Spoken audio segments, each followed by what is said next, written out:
Kawikaan 21:22 anak, tanggapin at ingatan mo sa iyong puso ang mga itinuturo at iniutos ko sa iyo. Pakinggan mo kung ano ang makapagbibigay sa iyo ng karunungan at kaalaman. Manawagan ka upang ikay maging marunong at magsumamo ka upang ikay makaunawa na parang naghahanap ka ng pila kung anumang nakatagong kayamanan. Kung gagawin mo ito, malalaman mo kung ano ang pagkatakot sa Panginoon at mauunawaan mo ang tungkol sa Kanya. Sapagkat ang Panginoon ang nagbibigay ng karunungan, kaalaman at ng pangunawa. Pinagtatagumpay niya ang taong matuwid, siya'y kalasag ng mga walang kapintasan, sapagkat siya ang nagbabantay sa kanilang daraanan at ang kanilang landas ay kanyang iingatan.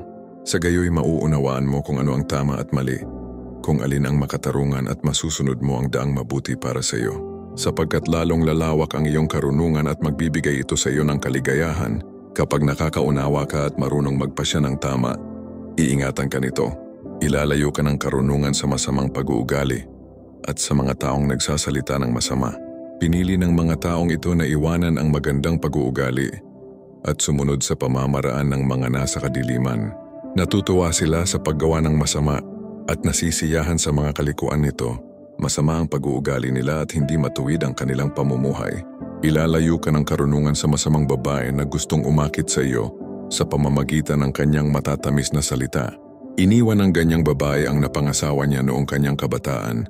Kinalimutan niya ang pangako niya sa Diyos nang sila'y ikasal.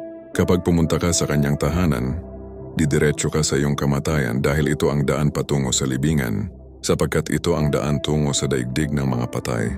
Kung sino man ang pupunta sa kanya ay hindi na makakauwi. Makakalimutan na niya ang daan patungo sa lugar ng mga buhay. Kaya tularan mo ang pamumuhay ng mabubuting tao at mamuhay ka ng matuwid, sapagkat ang taong namumuhay ng matuwid at walang kapintasan ay mabubuhay ng matagal dito sa daigdig. Ngunit ang masasama ay palalayasin, bubunutin niya ang ugat ng mga taksil.